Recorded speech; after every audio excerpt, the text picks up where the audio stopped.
gusto rin natin liwanagin dahil na maraming nagsasabi na ang Pangulo daw mismo ay nagbigay ng fake news. Unang-una, kung mapapansin niyo po, April 16, unang nag-post ang Pangulo ng kanyang mensahe. Nahuli na si Saldico.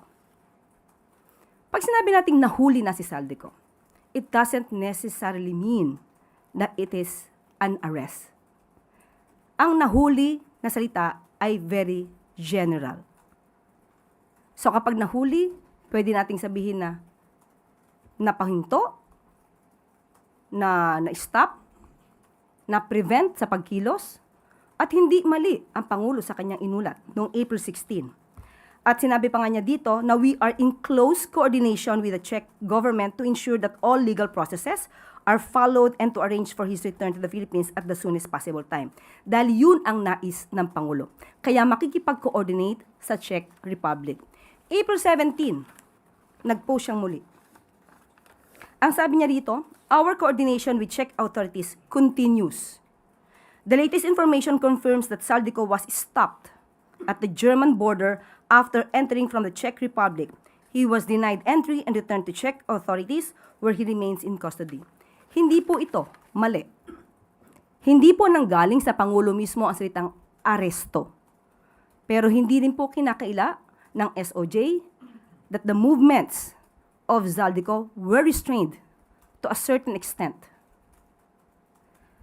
At nung nalaman na ang bansang Czech Republic ay hindi ginagamit ang salitang aresto, na hindi naman ginamit ang Pangulo at sa ating press briefing sa Iloilo, hindi natin ginamit ang salitang aresto.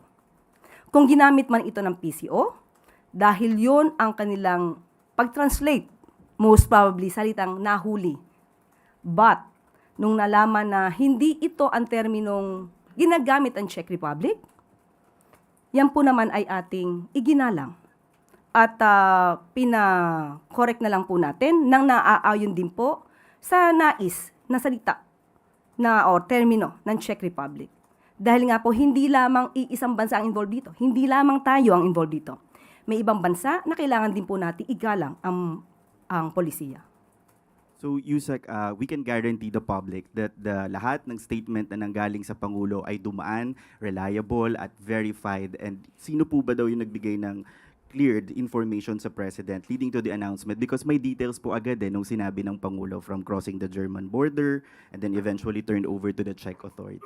Sa ngayon po ay hindi ako makakapagsalita kung sino yung bigay sa kanya ng report na ito. Pero maingat po ang Pangulo sa pagbibigay ng anunsyo sa ating taumbayan. Kaya wag ipahid sa Pangulo ang salitang aresto dahil hindi po niya yan ginamit. Yusek, last na lang po. Sabi nga po ng Department of Justice, dahil dun sa press ko nila na they don't have the confirmed information yet on Mr. Ko's current whereabouts. In the event that Mr. Ko has indeed escaped or in no longer in custody, may accountability po ba nga hanapin ng government na posibleng nagkaroon ng lapses in information handling? Hindi po natin sa ngayon masasagot ito dahil kinokolekta pa po ni Secretary Vida ang mga impormasyon patungkol po dito. At sa ngayon po, muli, si Secretary Vida lamang po ang maaari magbigay sa inyo ng anumang detalye. Follow-up question mula kay Maricel Alili, TV5. Good afternoon, Yusek. Yusek, why is it so crucial? Why is it so important to clarify the difference between nahuli at saka naaresto? Ano po ba yung naaresto? Okay, iba po ang termino po na ginamit ng Czech Republic. Hindi po nila, sa kanila po ay hindi po dapat magamit ang salitang aresto sa kanilang bansa. Sa atin po kasi, normally, pag sinabing nahuli, naaaring sinasabi, maski na ang mainstream media, na-aresto.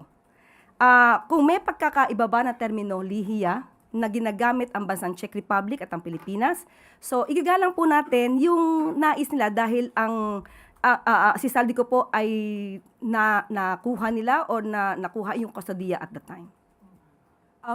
Before po lumipad si Secretary Vida papunta sa Czech Republic, what was the instruction of the President to the Secretary?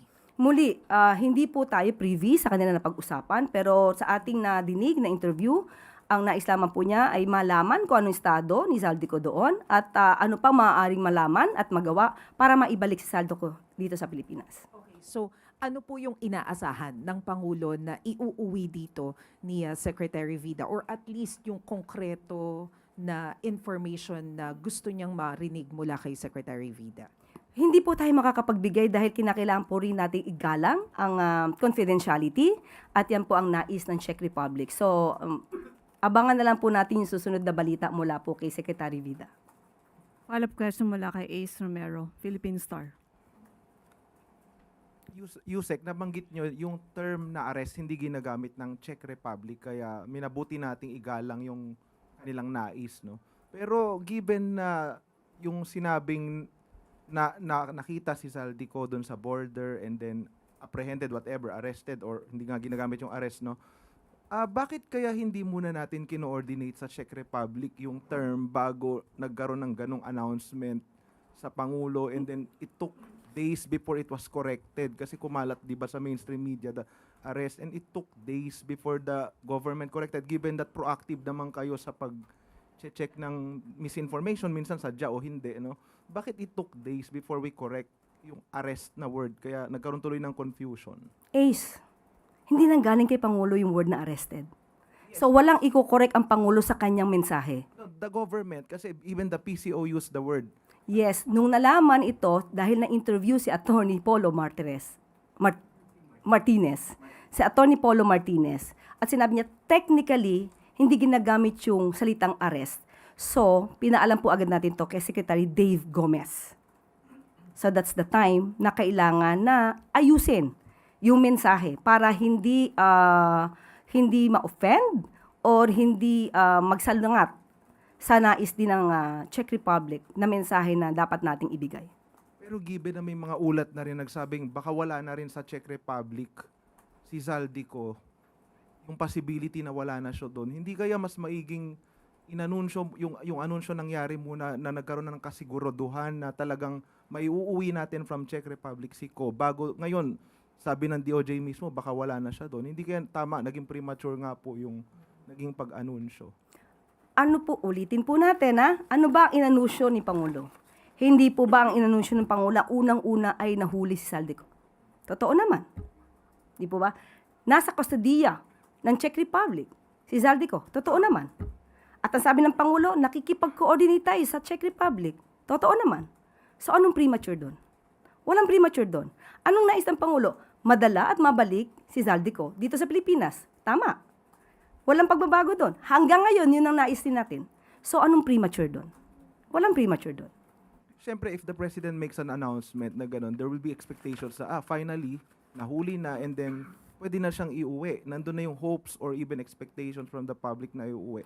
But since now, meron ng possibility nga na wala na pala siya sa Czech Republic. So there comes yung mga, ay, bakit ganun? Ganun po yung mga notion eh. Opo. Pero sabi nga natin, sa bawat kilos ni Zaldico at nalaman ng gobyerno, mas magandang ipaalam sa inyo kesa sa iba nyo pa malaman. Kapag ka nalaman namin at hindi namin inanunsyo, sasabihin nyo naman sa amin, ba't hindi inanunsyo? So mas magandang i-anunsyo namin, pero hindi namin sinabi agad na mahuhuli. Kaya nga ang sabi dito, nakikipag-coordinate ang Pilipinas sa Czech Republic.